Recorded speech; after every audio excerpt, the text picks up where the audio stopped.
What an amazing debate we've had to launch Idea City this year. I'm going to be talking about artificial intelligence as it relates to autonomous vehicles. 94% of car accidents are due to driver error.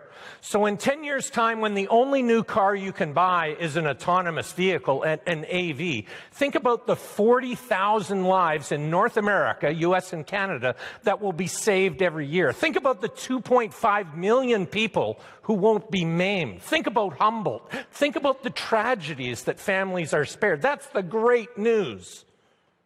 But if you sell auto insurance,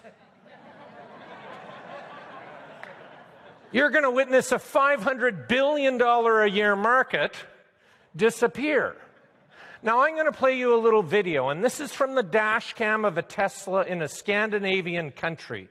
And the AI, the autonomous system, will send off an audible alarm. Watch when you hear that if you can see anything wrong.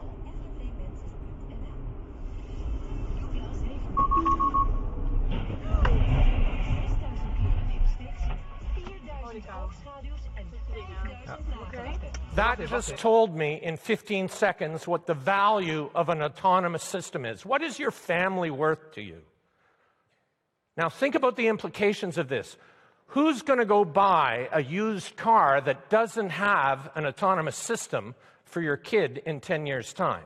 What happens to the value of used car lots that sell cars that don't have autonomous features? I was working with a series of executives at a group called Tech, and we have many Tech members here today. It's a peer group of executives that meet monthly. Great organization. And one Tech executive said to me, "Jim, I have 16 car dealerships, and I just want to tell you that AVs and EVs, electric vehicles, are less than 1% of the market, so they'll have no impact on my business." So I put these next slides in the deck after the break, just because I'm a kind of nice guy. So here we have large luxury car sales in the US in 2014, and Mercedes is king of the castle. But already the Tesla Model S is number 2. Fast forward to 2015, oops, Mercedes has fallen back, Tesla has accelerated. So 2016, Tesla races ahead, further collapse for Mercedes. And 2017, Tesla's off a little bit. That's because people are buying the Model X in the SUV category that isn't captured here. Now, I want to give you a little simple fact. 10 years ago, Lexus was 2% of Toyota's unit volume in North America and 50% of its profit. Can you hear the huge sucking sound as Tesla strips profitability out of the auto industry? Do you think you can comfortably say, because it's less than a 1% trend, I can ignore it? And it's not just in North America. So here's North America. How bad does it have to be before you say uncle and recognize that change is happening? It's not just in North America. Really, this adds insult to injury. In Germany, the number 1 large-selling luxury car is Tesla, beating out Mercedes and BMW on its own home turf. That's gotta hurt. Ouch. It's not just Germany, it's all of Europe. You know, last year GM sold 10 million cars, and 2 days ago it was valued at close of trading at $63 billion. Tesla, 2 days ago, was valued at $58 billion, and it sold 100,000 cars. So doing the math on this, GM's being valued at $6,300 for every car it makes, and Tesla is being valued at $580,000 for every car it makes. That's a 2x4 to the head of GM executives to get serious about electric vehicles. And they now begin the 8-year development process to bring out sexy EVs from GM. Do you see a problem here? Our organizations are far too slow to change with the times. And you know, in the debate about AI, do we want to save 40,000 people from being killed and 2.5 from being maimed? Inconceivable! For all you Princess Bride fans. So think about the $200 billion a year market for auto repair. What happens to it? Think about car rental companies. I never rent a car anymore. I use Lyft or Uber, and Lyft is now here in Toronto. People like it even better than Uber. You know, what happens to the value of car rental companies? And if we take 2.5 million people out of the mix just on North American roads from being killed or maimed every single year, do we have an overcapacity of ambulances? Is this bad news for ambulance makers? Or is it good news for us not getting maimed? And in New York City and Manhattan, it takes 2.4 minutes using an Uber to get to an emergency room. It takes you 10 minutes using an ambulance. If you're having a heart attack or a stroke, do you think those minutes matter? Are you going to debate the AI deployment of Uber cars, or are you going to get to the hospital? You know, and do we have an overcapacity of emergency room capacity if we're taking 2.5 million people out of the mix? Are hospitals going to have to change? And we heard about lawyers already.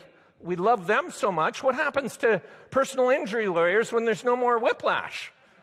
The poor lawyers. And people say to me, Jim, I love driving. I get it. If you're in a Maserati doing switchbacks on the Amalfi Coast, I get it. But if you're in stop-and-go traffic in Toronto, where's the joy of that? You're either burning out your knee or you're burning out the clutch in your Maserati, right? We waste $6 billion a time in traffic. Couldn't we do something better with that? So in 10 years' time, when you drive to work, you'll drive to work, but you'll be in the back seat, you'll be writing a report, Skyping with your grandchildren, reading, sleeping. And when you arrive at work, you're going to say to your vehicle, go forth and earn your keep. You're going to put it into Uber or Lyft's autonomous pool to make money while you're working, rather than paying $40 a day in the downtown financial core for parking. So what happens to the value of parking lots? Good time to short the parking lots. But McKinsey says that we have 61 billion square feet too much of parking in the US. How are we going to redeploy that for cities? And if your company is primarily paving parking lots, what happens to you? So 4% utilization at 20% capacity. That's what we use our cars. It is just begging to be disrupted. And every car that's in Lyft, Uber, AutoShare, Zipcar, Car2Go eliminates 12 to 30 people buying a car. Reason for the range is Barcelona is very different ratio than Toronto. Innisfil is using Uber as its public transit. Which would you rather do? Go stay out when the polar vortex is drunk and visiting us, in minus 20, waiting for a bus, hopefully, or have a vehicle pull right up to your front door, saving taxpayers money and providing better service? What happens to the $153 million of parking revenue for Toronto, or New York City's $2 billion in fines, right? What happens to the gas tax if we're all EVs? It's $15 billion. What happens if nobody's buying new cars? What happens to the government revenue? Now, you're thinking, you're going on and on, Jim. Yada, yada, yada, I don't believe it. Here's New York City in 1900, and if you look closely, you cannot see a single car, not one car. 10 years later, you cannot see a single horse. So, before you get too worried, think about this. 150 years ago, 80% of jobs were in agriculture. Today, it's less than 2%. We survived farm automation. So, if you want, this article is all up in the bookstore, and do I look A, sinister? B, very sinister? Or C, demonic? I don't know. So I'm looking forward to this debate.